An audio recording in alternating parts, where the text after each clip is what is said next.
दुर्गापुर हत्याकांड मामले का पुलिस ने किया खुलासा। चाची ही निकला कातिल। हत्याकांड के अभियुक्त हैरुन्निसा को किया गया गिरफ्तार। दिघलबैंक प्रखंड के कोरोबारी थाना क्षेत्र अंतर्गत दुर्गापुर गांव में 8 वर्षीय बच्ची सहरानी उर्फ साली परवीन की हत्या का किशनगंज पुलिस ने महज 48 घंटे में खुलासा कर दिया है। इस हत्याकांड की आरोपी कोई और नहीं बल्कि मृतक बच्ची की सगी चाची हैरुन्निसा ही निकली। पुलिस ने आरोपी को गिरफ्तार कर लिया है। किशनगंज पुलिस ने बताया कि 2 मई को दिन में दुर्गापुर गांव में बच्ची का शव घर के पास मकई के खेत में मिला था। कोरोबारी थाना में कांड संख्या 71/26 के तहत मामला दर्ज किया गया। पुलिस अधीक्षक संतोष कुमार ने 3 मई को घटनास्थल का निरीक्षण कर एसडीपीओ 2 मंगलेश कुमार सिंह के नेतृत्व में एसआईटी गठित की। मानवीय व तकनीकी सूचना पर 2 दिन लगातार छापेमारी हुई। दर्जनों लोगों से पूछताछ में चाची हैरुन्निसा का व्यवहार संदिग्ध लगा। सख्ती से पूछने पर उसने जुर्म कबूल किया। आरोपी कातिल चाची ने बताया कि मृतका उसके 10 साल के बेटे शाहिद से झगड़ा कर चिढ़ा रही थी। गुस्से में उसने भतीजी के पीठ पर थप्पड़ मारकर धक्का दे दिया। मुंह के बल गिरने से बच्ची के नाक मुंह में चोट लगी और वह बेहोश हो गई। पकड़े जाने के डर से हैरुन्निसा ने अलमारी के पीछे छिपा दिया। होश आने पर राज खुलने के डर से गला दबाकर हत्या कर दी। शाम को सन्नाटा देख पेड़ से मच्छरदानी का टुकड़ा लाकर सबका मुंह ढका और मकई खेत में छिपा दिया। फिर परिजनों के साथ बच्ची को खोजने का नाटक करती रही। एसआईटी ने आरोपी की निशानदेही पर खेत से फीता टूटा हवाई चप्पल, खून लगे 2 जोड़ी कपड़े और मच्छरदानी का टुकड़ा बरामद किया है। चापाकल के पास खून लगा कपड़ा धोया गया था। एफएसएल टीम सभी जगहों से खून के नमूने जुटा रही है। हैरुन्निसा शुरू में पुलिस को गुमराह कर बयान बदलती रही, लेकिन एसआईटी की बारीकी से जांच में 48 घंटे के अंदर कांड का उद्भेदन हो गया। अन्य बिंदुओं पर वैज्ञानिक साक्ष्य जुटाए जा रहे हैं। इधर चाची द्वारा मासूम भतीजी की हत्या की खबर के बाद इलाके में है कौतूहल का विषय बना हुआ है। ये प्रेस वार्ता संबंधित है कोरोबाड़ी थाना क्षेत्र में 8 वर्षीय बच्ची का जो शव मिला था, जिस संबंध में कोरोबाड़ी थाना अंतर्गत हत्या का मामला दर्ज किया गया था अज्ञात के विरुद्ध।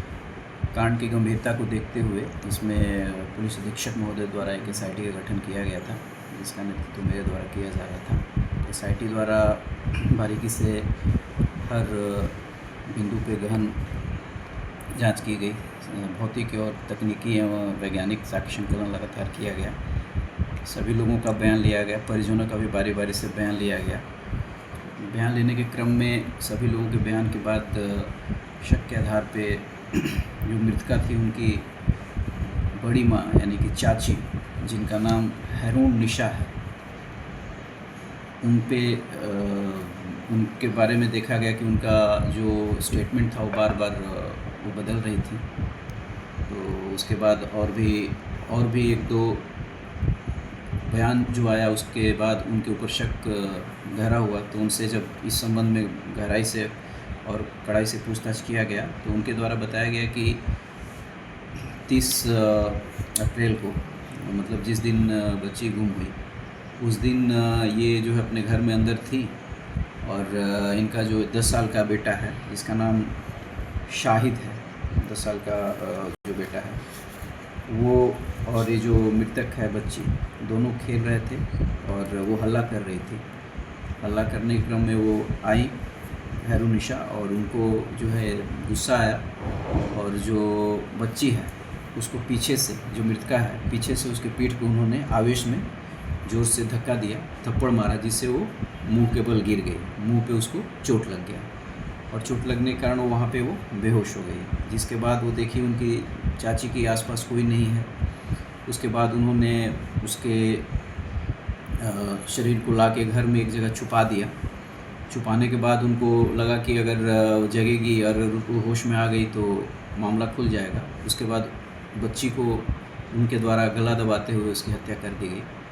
उसके बाद जब रात हुआ तो वो घर के पीछे ही एक नलका है वहाँ पे, मृतका का जो घर है उसके पीछे, वहाँ से एक मच्छरदानी का टुकड़ा उन्होंने उसके गले में और मुंह में बांध दिया और उसके बाद ये खुद उसको लेके मक्के के खेत में छुपाने गई। उनके द्वारा बताया गया कि छुपाने के क्रम में जब वो जा रही थी जहाँ पे उन्होंने शव छुपाया तो उनका एक चप्पल जो है वहीं पे टूट गया, जिसे उन्होंने चप्पल खोल दिया था। उनकी निशानदेही पे और स्वीकारोक्ति बयान के आधार पे वो चप्पल हम लोगों ने वहाँ से रास्ते से जब्त किया, जिसका एक चप्पल का फीता टूटा हुआ था।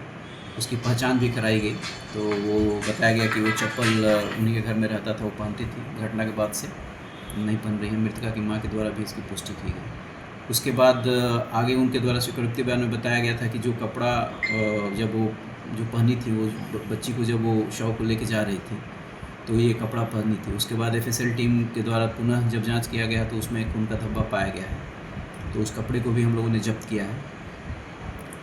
वैज्ञानिक साक्ष्य भी इसमें प्राप्त हुए हैं। और उसके अलावा जहां उन्होंने कपड़े को धोया था या फिर जहां पे शरीर मृतका के शरीर को छुपाया था अपने घर में, अब तक वहां भी हम लोग अभी एफएसएल द्वारा बारीकी से और जांच हम लोग कर रहे हैं। तो अब तक के अनुसंधान में जो इस कांड का उद्भेदन हुआ है सफल, उसमें जो मृतका की चाची हैं उन्हीं के द्वारा हत्या किया गया था, हैरुनिशा, जिनकी विधिवत गिरफ्तारी की गई है। और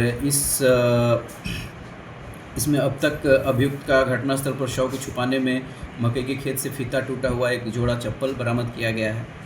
साथ ही अभियुक्त द्वारा मृतका के घर के सामने पेड़ में लटका हुआ मच्छरदानी का टुकड़ा, जिसमें मृतका का मुंह ढककर मकई के खेत में शव को छुपाया गया था, उससे भी एफएसएल टीम द्वारा खून का नमूना जब्त किया गया है। अभियुक्त के द्वारा मृतका के शव को छुपाने के लिए ले जाते समय जो कपड़ा पहना हुआ था उसमें खून लगा हुआ था, उस कपड़े को भी जब्त किया गया है। और आगे इसमें और भी हम लोग हर वैज्ञानिक अनुसंधान को बारीकी से कर रहे हैं। सर एक सेकंड।